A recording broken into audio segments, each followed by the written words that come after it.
ಯಜಮಾನ್ರೆ, ನಿಮ್ಮ ಹೆಸರೇನು? ರಮೇಶ್. ನಿಮ್ಮ ಹೆಸರೇನು ಯಜಮಾನ್ರೆ? ನೀವು ಯಾವುದೋ ಒಂದು ಕಾರಣಕ್ಕೆ ಈ ದೇವಸ್ಥಾನಕ್ಕೆ ಬಂದಿದ್ರಾ? ಬಂದಿದೆ ಮೇಡಮ್. ಏನು ನಿಮಗೆ ಸಮಸ್ಯೆ ಇತ್ತು? ಬಂದಮೇಲೆ ನಂಗೆ ಕಷ್ಟಗಳೆಲ್ಲ ಪರಿಹಾರ ಆಗಿದೆ ಮೇಡಮ್. ಪಕ್ಕದ ಊರಿನವರ? ಪಕ್ಕದವರು ರಾಜಶೇಖರ್ ಅವರೇ, ನೀವು? ನಮಗೆ ಕಷ್ಟ ಪರಿಹಾರ ಆಗಿದೆ ಮೇಡಮ್. ಹೌದಾ? ಎಷ್ಟು ದಿನದಿಂದ ಬರ್ತಾ ಇದ್ದೀರಿ? ನಾವು ಏನೋ ಒಂದು 7 ವರ್ಷದಿಂದ ಬರ್ತಾ ಇದ್ದೀವಿ ಮೇಡಮ್. ಹೌದಾ? ನೀವು? ನಾವು 1 ವರ್ಷದಿಂದ ಬರ್ತಿದ್ದೀವಿ. ಹೌದಾ? ನಿಮ್ಮ ಕಷ್ಟಗಳೆಲ್ಲ ಪರಿಹಾರ ಆಗಿದೆ? ಹೌದಾ? ದೇವರು ಒಳ್ಳೇದು ಮಾಡಿದೆ ನಿಮಗೆ. ಆಯಿತು. ಹೌದು. ನಮಸ್ಕಾರ. ತ್ರ್ಯಂಬಕೇಶ್ವರ ದೇವಸ್ಥಾನವನ್ನು ನಾವು ನೋಡಬೇಕು ಅಂತ ಹೇಳಿದ್ರೆ ಮಹಾರಾಷ್ಟ್ರದ ನಾಸಿಕಕ್ಕೆ ಹೋಗೋದೇ ಬೇಡ. ನಮ್ಮ ಕರ್ನಾಟಕದಲ್ಲೇ ಇಷ್ಟೊಂದು ವಿಶೇಷಗಳಿಂದ ಕೂಡಿದಂತಹ ತ್ರ್ಯಂಬಕೇಶ್ವರ ದೇವಸ್ಥಾನ ಇದೆ. ಚಾಮರಾಜನಗರ ಜಿಲ್ಲೆ ಗುಂಡ್ಲುಪೇಟೆ ತಾಲೂಕಿನಲ್ಲಿರುವ ತ್ರ್ಯಂಬಕೇಶ್ವರಿ ದೇವಸ್ಥಾನ ಸಾಕಷ್ಟು ವಿಶೇಷಗಳನ್ನು ಒಳಗೊಂಡಿದೆ. ಎಷ್ಟು ಕೇಳಿದ್ರೂ ಮತ್ತೆ ಈ ದೇವಸ್ಥಾನದ ವಿಶೇಷತೆಗಳನ್ನು ಹೇಳ್ತಾ ಹೋಗ್ತಾರೆ ಇಲ್ಲಿರುವ ಭಟ್ರು. ಅವರ ಫೋನ್ ನಂಬರನ್ನು ನಾನು ಡಿಸ್ಕ್ರಿಪ್ಷನ್ ಬಾಕ್ಸಲ್ಲಿ ಕೊಟ್ಟಿರ್ತೇನೆ.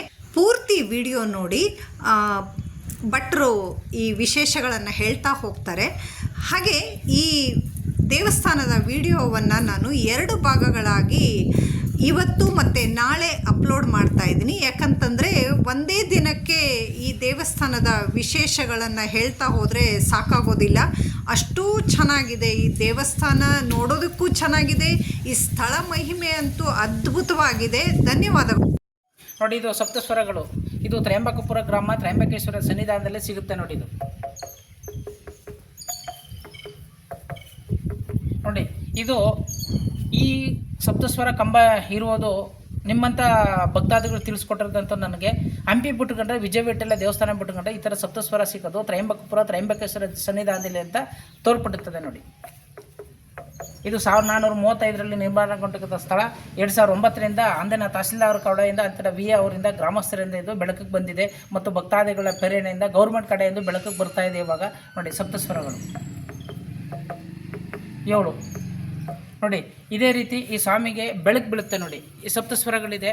ಈ ಸಪ್ತಸ್ವರ ಪಕ್ಕದಲ್ಲಿ ಜೀವಂತ ನಂದಿ ಇಲ್ಲಿ ಬರುತ್ತೆ ನೋಡಿ. ಪ್ರತಿದಿನವೂ ಈ ಸ್ವಾಮಿಗೆ ಬಂದು ನಂದಿ ಹತ್ರ ಬಂದು ಇದೇನು ಕಲಾಕೃತಿ ಇದೆ ನೋಡಿ. ನಂದಿಗೆ ಭಾವಗಳು ಏನಿದೆ, ಈ ಸ್ವಾಮಿ ಹತ್ರ ಬಂದು ಎಲ್ಲ ದೇವರ ದರ್ಶನ ಮಾಡಿ ನಾವು ಈ ಸ್ವಾಮಿ ಸನ್ನಿಧಾನಕ್ಕೆ ಬಂದು ನಂದಿ ಹತ್ರ ಪ್ರೇರಣೆ ಇಟ್ಟು ಇವನಿಗೊಂದು ಅರ್ಕ ಪ್ರಾರ್ಥನೆ ಮಾಡಿ ಹೋದರೆ ಸಕಲ ಸಮೃದ್ಧಿಗಳು ನಮ್ಗೆ ಆಗ್ತವೆ ಅನ್ನೋದು ನಂಬಿಕೆ ಪ್ರಾಣ. ಇದು ವಿಶೇಷತೆ ಏನು ಅಂತಂದರೆ, ಈ ನಂದಿ ಏನು ಕಲರ್ ಆಗುತ್ತೆ ಈ ಗರ್ಭದಲ್ಲಿ ಬೀಳ್ತಕ್ಕಂಥ ಬೆಳಕು ಏನಿದೆ ಸ್ವಾಮಿಗೆ, ಈ ಕಲರು ಶಿವಲಿಂಗದ ಮೇಲೆ ಬೀಳುತ್ತೆ, ಅಮ್ಮನ ಮೇಲೂ ಬೀಳುತ್ತೆ, ದುರ್ಗಾ ಪರಮೇಶ್ವರಿ ಹತ್ರನೂ ಬೀಳುತ್ತೆ. ಈ 3 ವಾರ ದೇವರನ್ನ ದರ್ಶನ ಮಾಡಿ ಯಾರು ನಿಮ್ಮ ಮನಸ್ಸಿನಲ್ಲಿ ನನಗೆ ಒಳ್ಳೇದಾಗುತ್ತಾ ಅಂತ ಬಂದು ಈ ಸ್ವಾಮಿ ಹತ್ರ ಬೇಡಿ ನೀವು ಹೋಗೋಂಥ ದಾರಿ ನೋಡಿ. ಪೂರ್ವದಿಂದ ಬಂದು ಶಿವನ ದರ್ಶನ ಮಾಡಿ ದಕ್ಷಿಣ ಕಡೆ ಹೋದರೆ ನಿಮ್ಮ ಬಾಳು ಬೆಳಕಾಗುತ್ತೆ. ಈ ದೇವಸ್ಥಾನ ಒಂದು ಕಥೆ ಇದೆ. ಜೀವಂತ ಗೂಳಿನೂ ಅಷ್ಟೇ ಎಲ್ಲ ದೇವ್ರನ್ನ ದರ್ಶನ ಮಾಡ್ಕೊಬಂದು ಈ ನಂದಿ ಹತ್ರ ಬಂದು ದರ್ಶನ ಮಾಡಿ ಹೋಗುತ್ತೆ. ನಮ್ಮ ಜೀವಂತ ಗೂಳಿನ ನಮ್ಮ ವಿಲೇಜ್ ಗಣೇಟವರು ಮತ್ತು ಗ್ರಾಮ ಸೇವಕರುಗಳು ಒಂದು ಆಯ್ಕೆ ಮಾಡಿ ಬಿಟ್ಟಿದ್ದಂಥ ಇದು ಇವತ್ತು ಅದಕ್ಕೆ 5 ವರ್ಷ ಇದೆ. ಪ್ರತಿದಿನವೂ ಇಲ್ಲಿ ಬರುತ್ತೆ.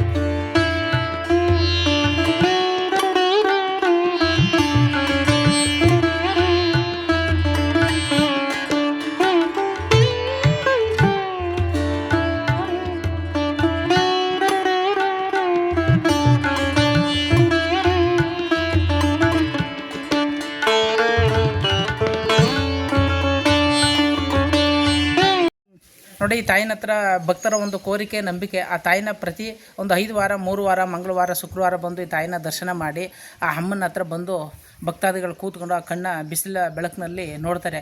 ಆ ಕಣ್ಣು ಆ ಅಮ್ಮನಿಗೆ ಸಣ್ಣ ಚುಕ್ಕಿ ರೀತಿ ಇವಾಗಲೂ ಗೋಚರ ಆಗುತ್ತೆ.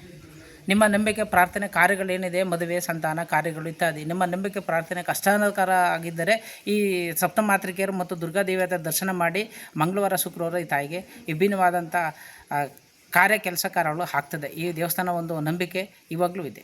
ಭಕ್ತಾದರ ನಂಬಿಕೆ ಕೋರಿಕೆ ಈಡೇರುತ್ತೆ ಅನ್ನೋದು ಈ ತಾಯಿನ ಒಂದು ನಂಬಿಕೆ. ಕಥೆಗಳು ಇದೆ ಅನ್ನೋದಾಗ ಅಂದಿನ ಪುಣ್ಯಾತ್ಮರು ಈ ದೇವಸ್ಥಾನದಲ್ಲಿ ಕಲ್ಲು ಬರವಣಿಗೆಯಲ್ಲಿ ಶಾಸನಗಳ ನಿರ್ಮಾಣಗೊಂಡಿದ್ದಾರೆ.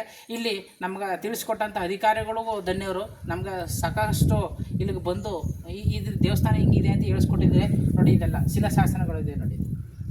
ಹಳೆಗನ್ನಡದಲ್ಲಿದೆ.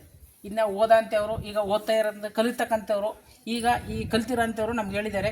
ಅವ್ರಿಗೊಂದು ಧನ್ಯರು. ಯಾಕಪ್ಪ ಅಂದರೆ ನಮ್ಗೆ ಗೊತ್ತಿಲ್ಲದಂಥ ವಿಷಯಗಳನ್ನ ಪುಣ್ಯಾತ್ಮ ನಮ್ಗೆ ಹೇಳ್ಕೊಡ್ತಾ ಇದ್ದಾರೆ. ಅವ್ರಿಗೊಂದು ಧನ್ಯವಾದಗಳು. ಆ ತ್ರಯಂಬಕೇಶ್ವರರಿಗೆ ಸಕಲ ಆರೋಗ್ಯ ಕೊಟ್ಟು ಕಾಪಾಡಿ.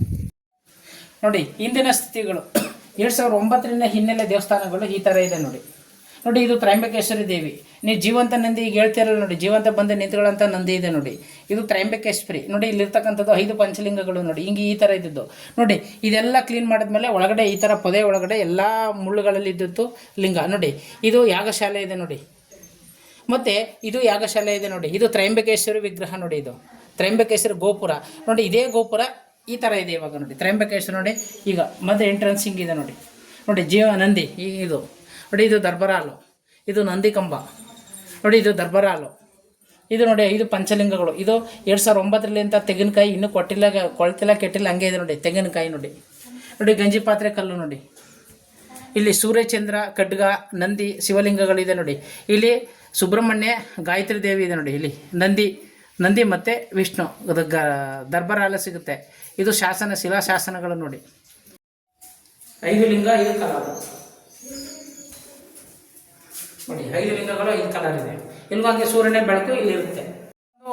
ಮಾತಿರಬಹುದು ಅನ್ನೋದು ಭಕ್ತರ ಒಂದು ನಂಬಿಕೆ ನೋಡಿ. ಇಲ್ಲಿ 2009ರಲ್ಲಿ ಇಂದಿನ ಸ್ಥಿತಿ ಎಲ್ಲ ಕಾಲಗರ್ಭದಲ್ಲಿ ಮರೆಯಾಗಿದೆ ಅಂತ ಲಿಂಗಗಳು. ಇಲ್ಲಿ ಮುಳ್ಳೆಲ್ಲ ಬೆಳ್ಕೊಂಡು ಹೋಯ್ತು. ಅವತ್ತಿನ ದಿನ ನಮ್ಮ ಪುಣ್ಯಾತ್ಮ ತಹಸೀಲ್ದಾರು, ವಿಲೇಜ್ ಗ್ರಾಮಸ್ಥರು, ಅರ್ಚಕರು ಎಲ್ಲನೂ ಸೇರಿಸ್ತು. ಇದನ್ನ ಕ್ಲೀನ್ ಮಾಡುವಂಥ ಭಗವಂತ ಎಲ್ಲರಿಗೂ ಜ್ಞಾನ ಕೊಟ್ಟು ನಾವು ಇಲ್ಲಿಗಳು ಬಂದು ಎಲ್ಲ ಕ್ಲೀನ್ ಮಾಡಿಸಿದ್ರು ಗ್ರಾಮಸ್ಥರು ನೋಡಿ. ವಿ ಅವರು ಮತ್ತು ತಹಸೀಲ್ದಾರು, ನಮ್ಮ ಸಂಬಂಧಪಟ್ಟಂಥ ಅಧಿಕಾರಿಗಳು ಈಗವರೆಗೂ ಈ ಸ್ವಾಮಿನ ಒಂದು ಕ್ಲೀನ್ ಮಾಡೋಣ ಅಂದ್ಬಿಟ್ಟು ತೆಗೆದಾಗ ಈ ಲಿಂಗ ಗೋಚರ ಆಯಿತು ನೋಡಿ. ಈ ಸ್ವಾಮಿ ಸಿಕ್ಕಿದ ಮೇಲೆ ಪೂರ್ತಿ 5 ಲಿಂಗಗಳು ಸಿಗ್ತವೆ ನೋಡಿ. ಇವು 5 ಲಿಂಗಗಳಲ್ಲಿ ನಮಗೆ ಈ ಲಿಂಗ ಸಿಕ್ಕಲಿಲ್ಲ ನೋಡಿ. ಈ ಲಿಂಗ ಸಿಕ್ಕಲಿಲ್ಲ. ಈ ಲಿಂಗ ಸಿಕ್ಕದೇ ಇದ್ದಾಗ ನಾವೇನು ಮಾಡೋದು ಅಂತಂದರೆ, ನಮ್ಮ ಅಧಿಕಾರಿಗಳು, ಗ್ರಾಮಸ್ಥರುಗಳು ಒಂದು ತೆಂಗಿನಕಾಯಿ ತಗೊಬರಪ್ಪ ಅಂತಂದರು. ತೆಂಗಿನಕಾಯಿ ತಂದು ಮಡಗಿ ನಮಗೆ 2009ರಲ್ಲಿ ಮಡಗಿರೋದು 19, 11, 2008ರಲ್ಲಿ ಮಡಗಿರೋಂಥ ತೆಂಗಿನಕಾಯಿ. ಈಗ ಮಳೆ ಬಿದ್ದರೆ ಅದೇ ನೀರು ಬರುತ್ತೆ, ಮಳೆ ಹೋದರೆ ಚೊಟ್ಟುತ್ತೆ. ನಾವು ಕ್ಲೀನ್ ಮಾಡೋಕ್ಕೆ ನೀರು ಹಾಕ್ತೀವಿ. ಆ ಸ್ವಾಮಿ ಮೊಳಕೆನೂ ಬಂದಿಲ್ಲ, ಚಿಗುರು ಇಲ್ಲ. ಇದು ಕಲ್ಲು ಕೇಳಿಯದೇ ಆದಂಥ ಒಂದು ಈಗಲೂ ನೋಡೋಣ ಸಿಗೋಂಥ ಪಡ ಅಂತ ಲಿಂಗ.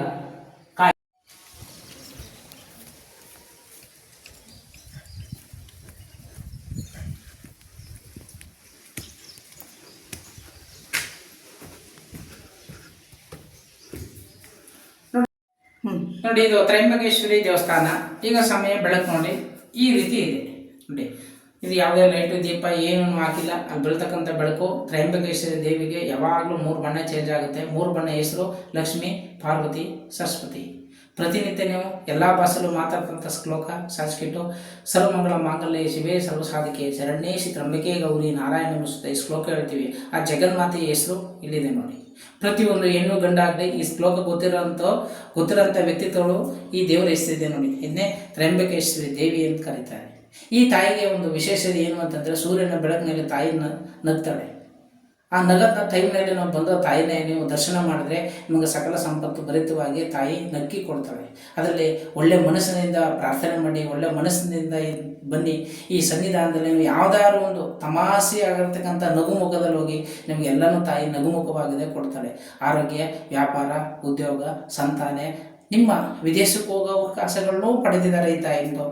ಹಲವಾರು ಭಕ್ತಾದಿಗಳು ಬಂದು ಹಿಂಗಾಯ್ತು ಬುದ್ಧಿ ಅಂತ ಹೇಳ್ತಾರೆ. ನಿಮ್ಮ ನಂಬಿಕೆ ಪ್ರಾರ್ಥನೆ ಕಾಡುತ್ತದೆ. ಸೂರ್ಯನ ಬೆಳಕು ದರ್ಶನ ಮಾಡಿ ನಂದಿ ಹತ್ರ ಹೋಗಿ ಹೇಳಿ, ಎಲ್ಲವೇ ನಿಮಗೆ ಒಳ್ಳೆಯದಾಗುತ್ತೆ. ಅಲ್ಲಿ ಇಂದಿನ ನಮ್ಮ ಕಾಲಗರ್ಭದಲ್ಲಿ ಹಿರಿಯರು ಬರೆದು ಹೋಗಿರೋಂಥ ಲಿಪಿ ಇಲ್ಲಿದೆ ನೋಡಿ. ಇಲ್ಲಿ ಓದಿದಂಥವರು ತಿಳಿಸ್ಕೊಟ್ಟಿದ್ದಾರೆ. ತ್ರಯಂಬಕೇಶ್ವರಿ ಅನ್ನೋದಕ್ಕೂ ಇಲ್ಲಿ ಅಕ್ಷರ ಕಾಣ್ತಾ ಇದೆ ನೋಡಿ. ತ್ರಯಂಬಕೇಶ್ವರ ಅನ್ನೋದಕ್ಕೂ ಕಾಣ್ತಾ ಇದೆ. ತ್ರಯಂಬಕಪುರ ಅನ್ನೋದಕ್ಕೂ ಕಾಣ್ತಾ ಇದೆ. ಎಷ್ಟು ಶತಮಾನದಲ್ಲಿ ಆಗಿದೆ ಅಂತೂ ಕಾಣ್ತಾ ಇದೆ. ಈ ಭಾಗದಲ್ಲಿ ಇವೆಲ್ಲ ಶಾಸನಗಳಿದೆ ನೋಡಿ. ಬಂದು ನೋಡ್ಬೋದು. ಸುಮ್ಮನೆ ದೇವಸ್ಥಾನ ದರ್ಶನ ಮಾಡಿ ಇವೆಲ್ಲ ನೋಡ್ಕೊಂಡು ಹೋಗಿ ತುಂಬ ಅನುಕೂಲ ಆಗುತ್ತೆ.